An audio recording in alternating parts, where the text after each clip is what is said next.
मित्रों, मेरा नाम मुकेश है और मैं राजस्थान के हमीरगढ़ के एक छोटे से गांव का रहने वाला हूँ। मैं आज आपको मेरे साथ घटी एक सच्ची घटना बॉय कैप्चर्ड बाय गोस्ट इन जंगल आपको सुनाना चाहता हूँ, जिसे सुनकर आपके रोंगटे खड़े हो जाएंगे। ये तब की बात है जब मैं 12वीं कक्षा में पढ़ता था। एक दिन मैंने और मेरे दोस्तों ने मिलकर कहीं घूमने का प्लान बनाया।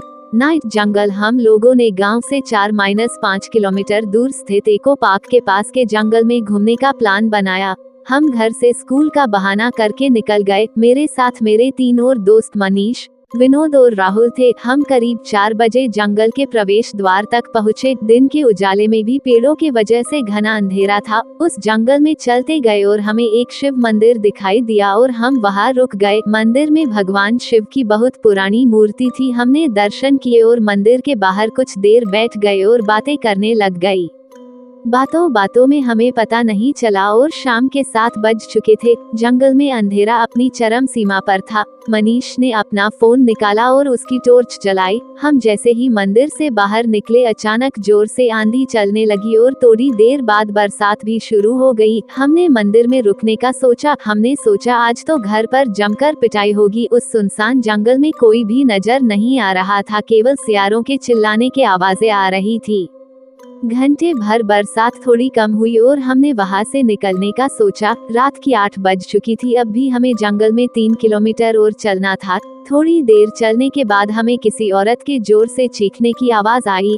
हम बुरी तरह घबरा गए, लेकिन चलते रहे और चलते चलते पता ही नहीं चला कि राहुल तो पीछे ही रह गया। हमने जोर से राहुल को आवाज लगाई, लेकिन कोई जवाब नहीं आया। अब हम और ज्यादा घबरा गए। हम सभी दोस्तों ने राहुल को ढूंढना शुरू कर दिया।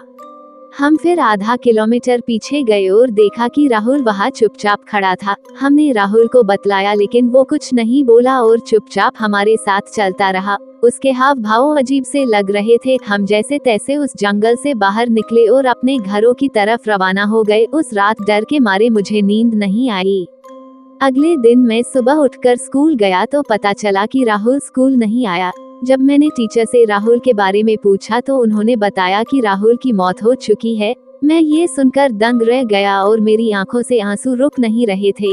मैं स्कूल से सीधा उसके घर गया और उसके माता पिता को ढांढस बंधाया। जब मैंने उनसे राहुल की मौत का कारण पूछा तो उन्होंने बताया कि रात को जब वो घर आया तो उसे बहुत तेज बुखार था और उसका शरीर लोहे की तरह जल रहा था, और जब हम उसे अस्पताल ले जा रहे थे तो रास्ते में जंगल में ही उसकी मौत हो गई।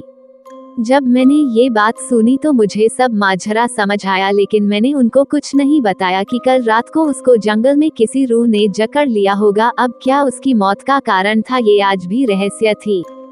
यदि ये कहानी आपको पसंद आई हो तो अपने दोस्तों और अन्य लोगों के साथ शेयर जरूर करिएगा।